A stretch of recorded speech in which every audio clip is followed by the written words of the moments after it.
हम part first के ANF के सेकंड पेपर बिजनेस स्टैटिस्टिक्स में आज का हमारा चैप्टर स्क्यूनेस यानी स्क्यूनेस के बारे में हम अध्ययन करेंगे। इससे पहले हमने डिस्पर्शन के बारे में पढ़ा था। Skewness is the measure of degree of asymmetry और departure from symmetry of a distribution. A frequency distribution is said to be a symmetric if the frequency are equally distributed on both side of center value।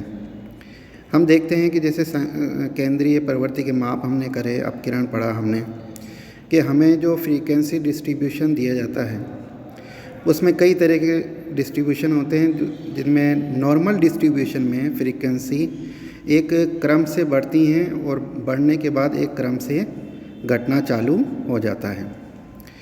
तो अगर इसी क्रम से बढ़ें और इसी क्रम से घट जाएं तो ये माना जाता है कि उसमें किसी प्रकार की कोई एसिमेट्री नहीं है। मतलब यूँ कहना चाहिए कि वो सममित फ्रीक्वेंसी डिस्ट्रीब्यूशन है।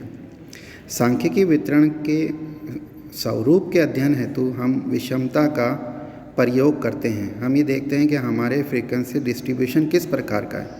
कहीं ऐसा तो नहीं है कि फ्रीक्वेंसी पहले ज़्यादा है या लास्ट पे ज़्यादा हैं। अगर ऐसा होगा तो हमारे फ्रीक्वेंसी डिस्ट्रीब्यूशन में विषमता पाई जाएगी। सांख्यिक श्रेणी में पाई जाने वाली सममिति और असममिति की जानकारी हमें विषमता से के माप से ही पता लग पाती है। इसको श्रेणी में आवर्तियों के झुकाव का अध्ययन भी कहते हैं, कि जैसे अभी हम आगे देखेंगे डायग्राम के माध्यम से भी कि किस प्रकार से आवर्तियाँ बढ़ती हैं और फिर घटती हैं, या लास्ट में जाके बढ़ती हैं, या शुरू में ही हमारी फ्रीक्वेंसी डिस्ट्रीब्यूशन इस प्रकार का है कि आवर्तियों का जमाव जो है शुरू में ज़्यादा है। तो इसी को हम जो है स्क्यूनेस के नाम से जानते हैं। और देखिए आगे कि स्क्यूनेस कहाँ पाया जाता है, फैक्टर ऑफ टेस्टिंग स्क्यूनेस, क्या हम विषमता को किस प्रकार से जानेंगे। विषमता पाई जाती है जबकि मीन, मीडियन और मोड आर नॉट इक्वल। यदि हमारे जो श्रेणी हमको दी गई है उसमें मीन का, मीडियन का और मोड का वैल्यू एक बराबर नहीं है, इट मीन्स कि वहाँ पर विषमता है। अगर हमें जो डिस्ट्रीब्यूशन दिया गया है उसमें अगर फ्रीक्वेंसी डिस्ट्रीब्यूशन नॉर्मल होता है तो वहाँ पर विषमता नहीं होती है, अदरवाइज़ वहाँ पर विषमता पाई जाएगी। If the curve is not bell shaped, हमारा जो कर्व है, वक्र है, वो घंटाकार आवर्ती का नहीं है। इसी प्रकार जो quartile are not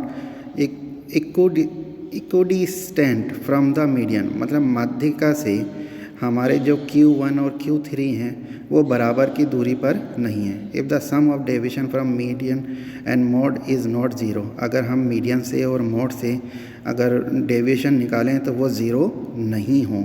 if the sum of frequency on the two side of mode are not equal, mode के इधर उधर जो फ्रीक्वेंसी का जमाव है वो एक बराबर नहीं है। अगर ऐसा नहीं है तो इट मीन्स कि हमारे जो डिस्ट्रीब्यूशन है उसमें स्क्यूनेस पाई जा रही है।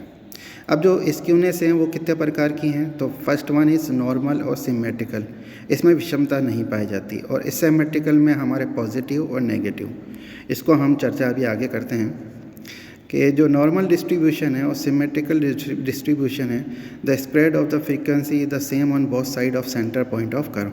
हमारे जो वक्र हैं इसमें अगर हम आवर्तियों का ग्राफ बनाएं, एक वक्र बनाएं, तो शुरू में कम, फिर धीरे धीरे वो बढ़ रही हैं और बीच में जाके वो उच्च स्तर पे पहुँचती हैं, और उसके बाद जिस क्रम से वो बढ़ी हैं उसी क्रम से वापस उनका गिरना भी चालू हो जाता है। इस प्रकार का जब कर्व बनता है तो उसे हम नॉर्मल डिस्ट्रीब्यूशन के नाम से जानते हैं। The curve drawn for such distribution bell shaped, इसको घंटाकार जो वक्र है उसकी उपाधि दी गई है। तो इसमें क्या होता है कि मीन, मीडियन और मोड आर इक्वल। हम इसमें मीन निकाल लें, मीडियन निकाल लें, मोड निकाल लें, तीनों ही का मूल्य एक बराबर आता है, तो इसमें तो विषमता नहीं पाई जाती। उसके बाद हमने जो सिमेट्रिकल डिस्ट्रीब्यूशन है उसमें पॉजिटिव है और नेगेटिव है। जो पॉजिटिव है उसमें हमारा झुकाव दाईं तरफ होता है, आवर्तियों का झुकाव दाईं तरफ होता है। In this positively skewed distribution the curve has a longer tail toward the right and the value of mean, हमारा जो मीन का मूल्य है वो सबसे ज़्यादा होता है, उसके बाद मीडियन और उसके बाद मोड जो है उसका मूल्य कम होता है। अगर ऐसे हम देखें तो अरिथमेटिक मीन मीडियन से बड़ा होता है, मीडियन मोड से बड़ा होता है। तो हमारा जो वक्र दाई हुई झुका हुआ है तो इसमें जो विषमता पाई जाती है उसको हम धनात्मक विषमता कहते हैं।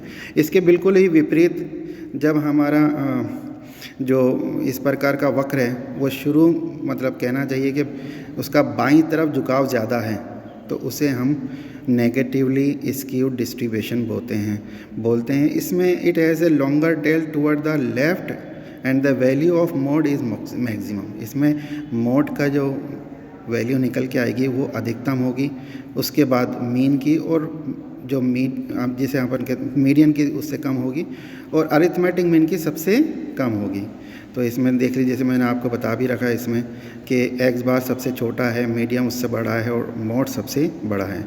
तो चूंकि ये वक्र बाई ओर झुका है इसलिए इसमें विषमता जो है वो ऋणात्मक होगी। ध्यान रखने वाली बात यूँ भी आप इस तरीके से समझ सकते हैं कि अगर अरिथमेटिक मीन छोटा है तो इट मीन्स के यहाँ पर उसका वैल्यू कम आने से ऋणात्मक है, और अगर उसका वैल्यूज़ मीडियन से और मोड से ज़्यादा है तो धनात्मक विषमता पाई जाएगी। क्योंकि अभी आगे हम जब इसके मेज़र का जो फार्मूला इस्तेमाल करेंगे वो इसी तरीके से दिया गया है।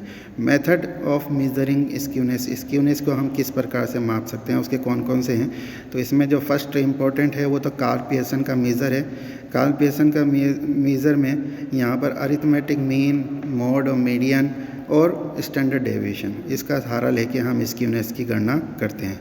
बाउले का मेथड जो है उसमें क्वार्टाइल का सहारा लेके हम गणना करते हैं। इसी प्रकार से कैली के मेज़र भी दिया गया है। ये जो इम्पोर्टेंट स्क्यूनेस का मापने का मेज़र है उसे हम कार्ल पियर्सन के मेज़र के नाम से जानते हैं। इस मेज़र में क्योंकि अभी जैसे मैंने आपको बताया कि ये बेस्ड ऑन स्टैटिस्टिकल एवरेज, जो हमारे स्टैटिस्टिकल एवरेज हैं वो हैं हमारे अरिथमेटिक मीन है, मीडियन है और मोड है, उसके ऊपर बेस्ड है। इसमें दो प्रकार से हम निकाल सकते हैं। एब्सोल्यूट मेज़र, विषमता कितनी है वो ज्ञात की जा सकती है। तो स्क्यूनेस को हम एसके के नाम से जानते हैं। SK is equal to arithmetic mean minus mode. Mode के सहायता से भी निकाल सकते हैं, नहीं तो हम मीडियन से निकालना चाहें तो इसका जो फार्मूला होगा वो 3 into arithmetic mean minus median.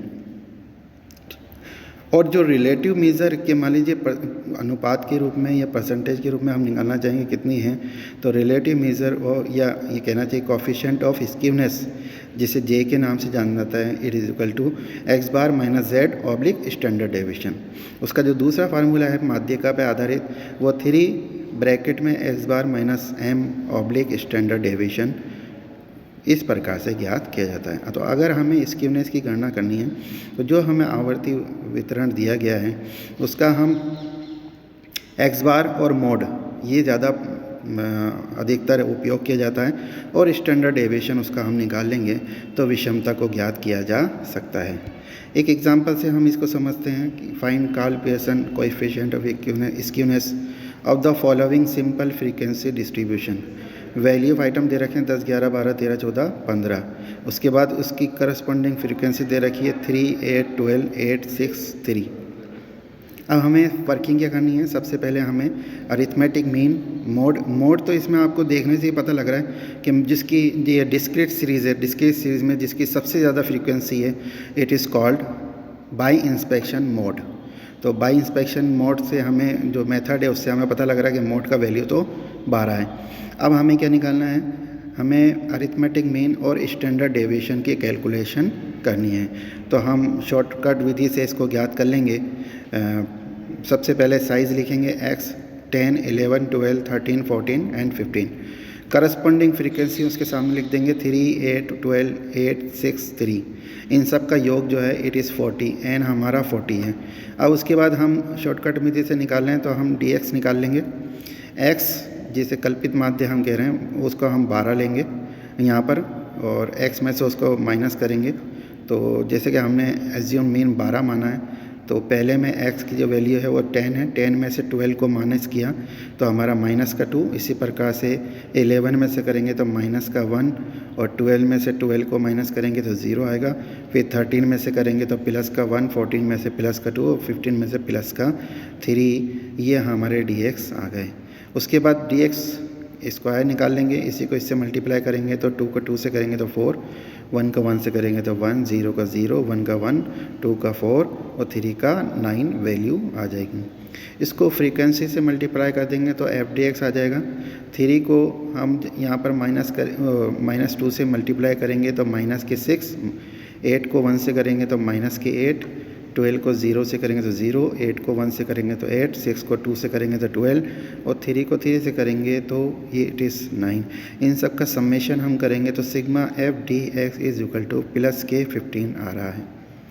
Sigma F D square x निकालेंगे। एफ डी एक्स को हम यहाँ पर जो हमारा डी एक्स है उससे मल्टीप्लाई करेंगे तो 6 को 2 से करेंगे तो -6 को 2 से करेंगे इट इज़ 12, -8 को 1 से करेंगे तो 8, 0 को 0, उसके बाद 0 आ जाएगा। 8 को 1 से करेंगे तो 8 आएगा, 12 को 2 से करेंगे तो 24 और इसी प्रकार से 9 को 3 से करेंगे तो 27। इन सब का समेशन हम ज्ञात कर लेंगे तो sigma F D square X is equal to 79। हम इसको फार्मूले में रख देंगे। सबसे पहले अरिथमेटिक मीन निकालेंगे। अरिथमेटिक मीन निकालने के लिए हमारा जो कल्पित माध्य है इट इज़ 12 में sigma F D X oblique N का भाग देंगे तो it is come 15/40 is equal to 0.375। हम इसको 12 में जोड़ देंगे तो हमारा अरिथमेटिक मीन 12.375 आएगा। बहुलक के बारे में हमने देख ही लिया कि बहुलक इट इज़ 12। स्टैंडर्ड डेविएशन हम निकालेंगे कल्पित माध्य विधि से, जो शॉर्टकट मेथड से हमने निकाला है। Sigma F D square X oblique N minus bracket sigma F D X oblique N का होल स्क्वायर, उसका वर्गमूल हमें निकालना है तो 79/40 माइनस 15/40 का होल स्क्वायर। 79 में 40 का भाग दिया तो 1.975 माइनस 15/40 में का होल स्क्वायर निकल के हमारे सामने आ रहा है 0.1406। तो 1.975 में से 0.1406 को माइनस करेंगे तो इट इज़ 1.8344। इसका वर्गमूल निकालेंगे तो इट कम्स 1.3544। अब हमने हमारे जो स्क्यूनेस का जो फार्मूला है उसको रख देंगे। Skewness is equal to arithmetic mean minus mode. तो हमारा जो अरिथमेटिक मीन है इट इज़ 12.375 माइनस 12 को करेंगे तो 0.375 हमारा स्क्यूनेस आ जाएगा। हम इसका विषमता गुणांक निकालेंगे इट इज़ जे। तो स्टैंडर्ड डेविएशन का इस माप में भाग दे देंगे। स्टैंडर्ड डेविएशन हमारा 1.3544 है, इसका जब भाग देंगे तो 0.2769 धनात्मक विषमता पाई जा रही है। ऐसा क्यों है? क्योंकि हमारा जो अरिथमेटिक मीन है उसका मूल्य मोड से ज़्यादा है, इसलिए धनात्मक। अगर मान लीजिए इसका उल्टा होता, अगर हमारा समांतर माध्यक का मूल्य कम और बहुलक का मूल्य ज़्यादा होता तो यहाँ पर ऋणात्मक विषमता पाई जाती। धन्यवाद।